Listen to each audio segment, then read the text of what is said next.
مفتی طارق مسعود special.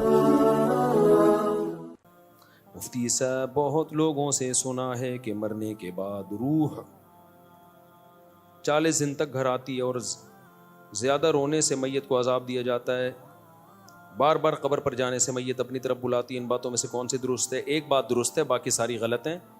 حدیث میں آتا ہے ان المیت لیعذب ببکاء اہلہ علیہ، عربی الفاظ ہیں کہ میت پر عذاب ہوتا ہے اس کے گھر والوں کے رونے کی وجہ سے۔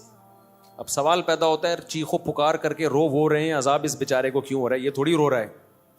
تو علماء نے اس کا جواب دیا ہے کہ اس پر لازم تھا، اس کو پتا تھا کہ جب میرے خاندان میں یہ رواج ہے کہ میں مروں گا تو گریبان پھاڑ پھاڑ کے چیخ چیخ کے پورا محلہ سر پہ اٹھایا جائے گا، تو اس نے اس برائی سے ان کو زندگی میں روکا کیوں نہیں؟ تو گھر کا سربراہ اس برائی کا ذمہ دار ہوتا ہے نا جو گھر میں ہو رہی ہے۔ اس کو چاہیے تھا وصیت کرتا کہ ہمارے یہ، کیونکہ جن خاندانوں میں رواج ہوتا ہے وہی ایسا کرتے ہیں، جن کے یہاں رواج نہیں ہے وہ ایسا نہیں کرتے۔ جب اس کو پتا تھا کہ میرے مرنے کے بعد ہا ہو چیخو پکار رونے کے مقابلے ہوتے ہیں باقاعدہ، جو نہیں رو رہا وہ سمجھتے ہیں اس کو تو محبت ہی نہیں تھی، لہذا جس کو محبت نہیں بھی ہونا وہ بھی دکھانے کے لیے رو رہا ہوتا ہے بہت چیخ چیخ کے۔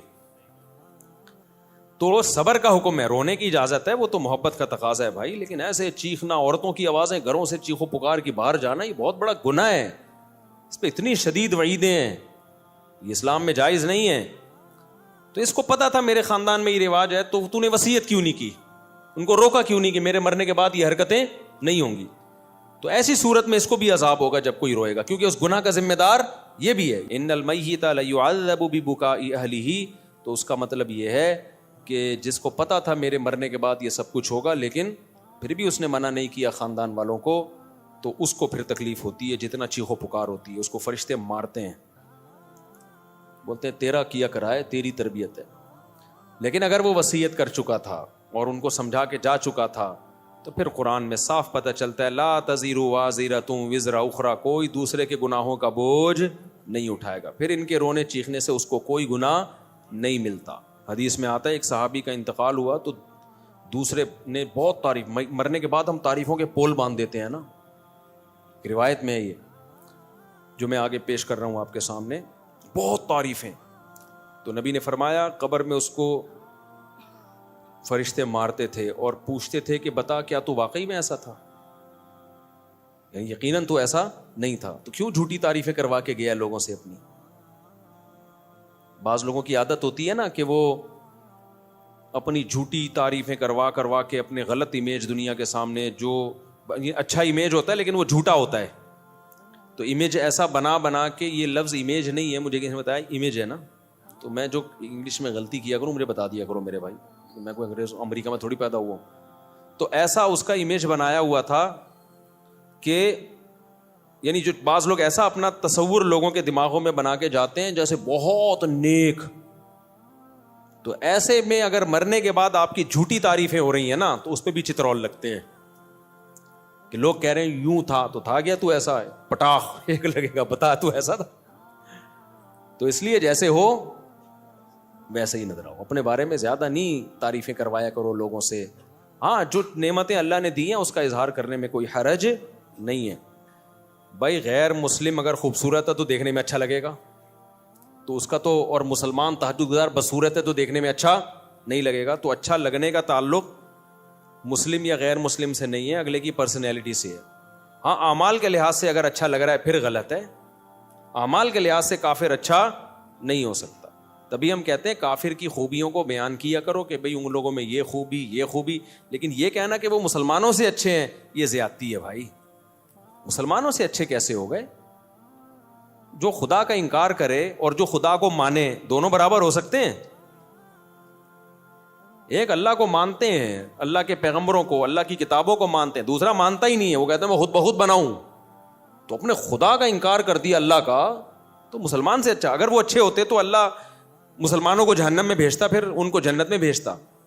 ہاں یہ کہنا درست ہے کہ ان چیزوں میں وہ مسلمانوں سے اچھے ہیں، اور سب مسلمانوں سے بھی نہیں، خاص جیسے پاکستانی مسلمانوں سے امریکی مسلمان کرپٹ نہ ہونے میں اچھے ہیں، جاپانی مسلمان پاکستانی مسلمانوں سے ڈسپلن میں اچھے ہیں، ڈسپلن ان کا بہت اچھا ہے. صفائی ستھرائی میں وہ پاکستانی مسلمانوں سے اچھے ہیں. تو پاکستانی کس چیز میں اچھے ہیں وہ سوچ رہا ہوں, ابھی کوئی دماغ میں آئے گا تو بتاؤں گا.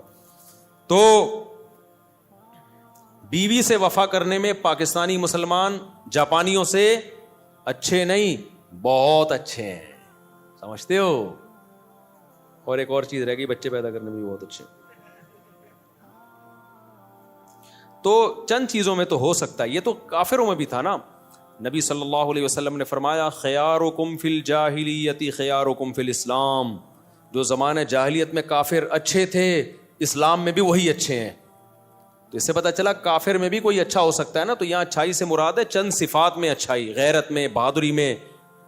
تو بعض کافر بڑے غیرت مند ہوتے ہیں, بہادر ہوتے ہیں, سخی ہوتے ہیں. تو جب وہ اسلام لاتے ہیں تو وہ بہادری غیرت اور بڑھ جاتی ہے. تو صحابہ کرام زمانہ جاہلیت میں سخی تھے, بہادر تھے, رشتہ داری جوڑنے کو اچھا سمجھتے تھے.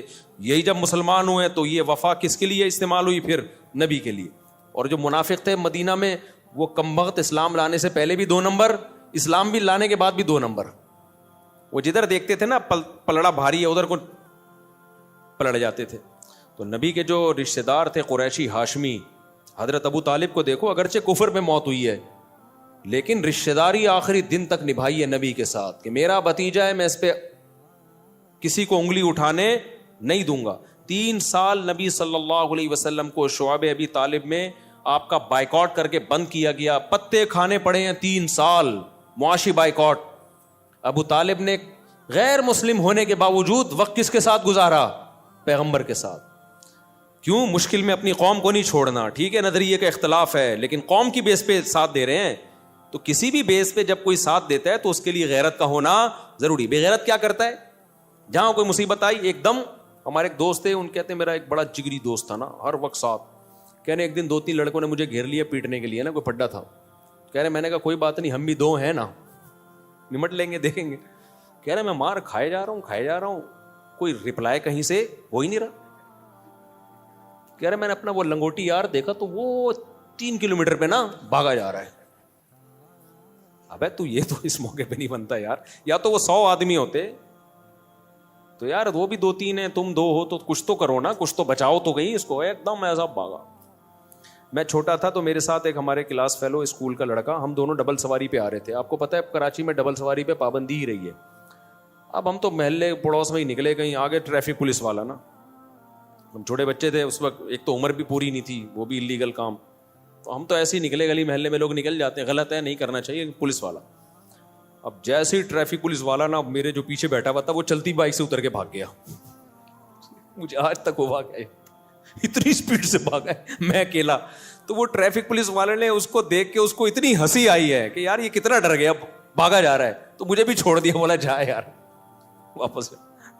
وہ دن آج تک میں بھولا نہیں ہوں کہ یار تھوڑی سی اسپیڈ تو بھائی پکڑے گا کیا, کہ جیل میں تھوڑی ڈال دے گا, تھوڑا سا تم بھی کرے گا, کچھ جرمانہ لگا دے گا, کچھ بھی کرے گا. اتنے بچے پہ تو کیا جرمانہ بھی نہیں لگتا. لیکن مجھے اس کی اسپیڈ دیکھ کے نا جو میرے ساتھ بیٹھا ہوا تھا, میں نے کہا یہ ہے بہادر.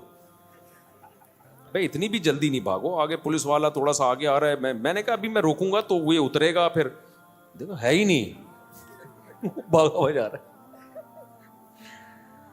تو کافروں میں بھی کچھ غیرت مند ہوتے ہیں, کچھ اچھی صفات ہوتی ہیں, تو وہ صفات بیان کرنے میں حرج نہیں ہے. لیکن جب مقابلہ ہوگا تو بھائی مسلمان کافر سے بہرحال بہتر ہے. اور جو اچھی صفات آپ کو کافروں کی لگ رہی ہوتی ہیں نا, ان کی بھی جب ڈیپ میں جاؤ گے تو اس کی بھی گہرائی میں جاؤ گے تو بعض جگہوں پر وہاں بھی مسلمان کا پلڑا بھاری ہوگا آپ کو. لیکن اس کے لیے الگ قسم کا چشمہ چاہیے, ان نظر سے دیکھا جائے گا. جو اپنے ماں باپ کے نہیں رہے وہ کیا رہ گئے, ان میں کیا انسانیت ہے. جن کے اباؤں اور اماؤں کا مستقبل اولڈ ہاؤس ہو تو رہ کیا گیا. السلام علیکم. بعد اور ہے کہ میں غلام حیدر ول عبد الواحد, پورا شجرہ نسب لکھا ہوا ہے میرے بھائی. میری درخواست ہے کہ میرا نکاح ہو گیا ہے, نام سے پتہ چل رہا ہے کہ آپ کا نکاح ہو گیا ہے. میرا سسر شادی کرنے کی اجازت نہیں دیتا, وہ کہہ رہا ہے کہ مجھے اپنی بیٹی کی طلاق چاہیے, کسی بھی صورت میں بیٹی کی شادی نہیں کروں گا. آپ اس بارے میں اسلامی طریقے سے, اچھا کسی بھی صورت میں شادی نہیں کروں گا, اب اس بارے میں اسلامی طریقے سے مشورہ دیں کہ ہمیں کیا کرنا چاہیے. دوسری شادی پر میرے بیانات موجود ہیں, اس کے کیا فضائل ہیں, اس میں کیا مشکلات ہیں, کس کے لیے جائز ہے, کس کے لیے ناجائز ہے. میں عمومی بیان کرتا ہوں, کبھی کسی فرد واحد کو میں ترغیب نہیں دیتا کہ تو کر لے. مجھے نہیں پتا کہ اس میں تپڑ ہے یا نہیں ہے, کبھی کسی فرد واحد کو میں ترغیب نہیں دیتا. میں کبھی ان کو نہیں پکڑ کے کہوں گا یار تم نے کیوں نہیں کی, اتنے عرصے سے بیان سن رہے ہو, تم کر لو. یہ میں کبھی بھی نہیں کرتا. حتیٰ کہ میرے دوست احباب میں 40 سال کے لوگ بھی ہیں جو ابھی تک کنوارے ہیں, ان کو بھی میں نے کبھی نہیں کہا تم نے شادی کیوں نہیں کی ہے. وجہ اس کی ہے کہ کسی کے پرسنل معاملات میں ٹانگ اڑانا یہ بہت غلط عادت ہے.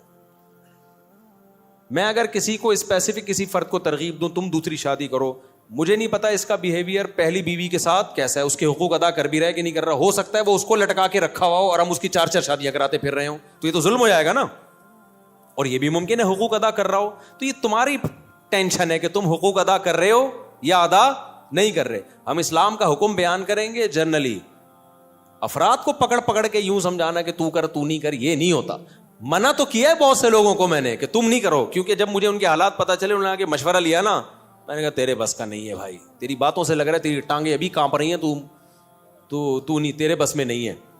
تو لیکن کسی فرد کو میں پکڑ کے ترغیب دوں کہ تم کرو, تم نے کیوں نہیں کی, تم, ہاں مذاق میں دوستوں کی محفل میں ایک الگ بات ہوتی ہے, لیکن میں ویسے نارملی کبھی کسی کو ترغیب نہیں دیتا.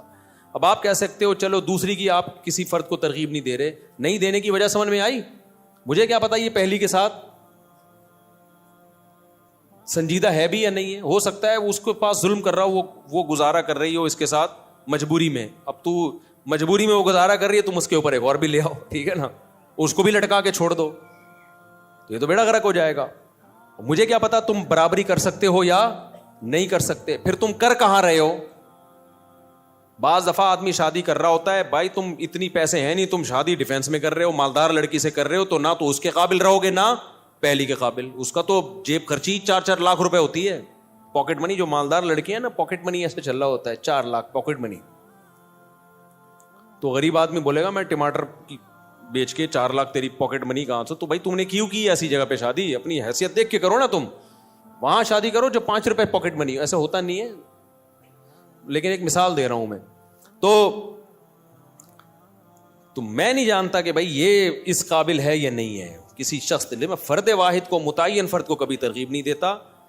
تو کرے گا خود, جب مسائل کھڑے ہوں گے تو بلی کس پہ ڈال دے گا, مفتی صاحب نے مجھے مشورہ دیا تھا, مفتی صاحب نے بولا تھا. تو بھائی ہم نہیں جانتے آپ کو, ہم تو ایک جنرلی حکم بیان کریں گے کہ جس میں 2 بیویوں میں عدل کی طاقت ہے, دونوں کے حقوق ادا کر سکتا ہے کہ نہیں کر سکتا, یہ خود فیصلہ کرو. اس کو چاہیے کہ کر گزرے اور کر کے بتا دے کہ ہو گئی ہے. باقی کس میں طاقت ہے کس میں نہیں ہے, یہ آپ نے فیصلہ کرنا ہے, یہ میں نے فیصلہ نہیں کرنا. آپ کہہ سکتے ہو چلو 2 شادیوں والے کو آپ مشورہ نہیں دیتے, تو کنوارے کو آپ تو دے سکتے ہو نا, جو آپ کے 40 45 سال کے دوست کنوارے ہیں, ان کو کیوں نہیں دے رہے. بھائی یہ بھی کسی کی نجی زندگی ہے, مجھے نہیں پتا اس کی کیا مجبوریاں ہیں. بعض دفعہ صحت کے ایشوز ہوتے ہیں, وہ نہیں شرما کے بتا رہا ہوتا, ہم کیوں کسی کا راز دنیا کے سامنے فاش کریں. وہ مجھے تھوڑی بتائے گا میرے اندر طاقت نہیں ہے. بعض دفعہ طاقت ہوتی ہے, مرد ہوتا ہے پورا انسان, لیکن اور کوئی مسائل ہوتے ہیں اس کے, تو وہ تو جب کسی کی ڈیپ میں جاؤ تو پتہ چلتا ہے نا کس کے ساتھ کیا مسائل چل رہے ہیں. تو بھائی شریعت نے ہمیں حکم دیا ہے کسی کے پرسنل معاملات میں گھسنے کی آپ کو اجازت نہیں ہے, کہ یہ کیوں نہیں کر رہا ابھی تک, میرے بیان میں 10 سال سے بیٹھ رہا ہے, اس نے ابھی تک دوسری شادی کیوں نہیں کی, اس نے پہلی کیوں نہیں کی. بھائی جان بیان میں بیٹھ رہے ہیں, نظریہ درست ہو رہا ہے, عمل کرنا نہ کرنا یہ اس کا ہیڈ ایک ہے, یہ ہمارا ہیڈ ایک نہیں ہے. اور نام بدگمان ہوتے ہیں. میرے جو دوست 45 سال کے ابھی تک شادی نہیں کی, میں بدگمان بھی نہیں ہوتا, ان کا ذاتی معاملہ ہے, یہ خود بہتر سمجھتے ہیں. تو اس لیے میں آپ کو بھی ترغیب نہیں دوں گا, جنہوں نے پرچی دی ہے نا, یہ مجھے نہیں پتا آپ کا اپنی پہلی وائف کے ساتھ سلوک کیسا ہے, آپ دوسری کر سکتے ہو نہیں کر سکتے. اب لوگ آتے ہیں میرے سسر کو سمجھا دیں کہ مجھے دوسری کی اجازت دے دیں. سسر کبھی اجازت نہیں دیتا, اور سسر سے اجازت لے کے کرنے بھی نہیں چاہیے, کیونکہ باپ بیٹی کا رشتہ, بہن بھائی کا رشتہ شریعت نے ایسے بنایا ہے کہ اسلام یہ رشتوں کو توڑنا نہیں چاہتا. باپ اگر اجازت دے گا نا لڑکی کا, تو بیٹی کے دل میں کیا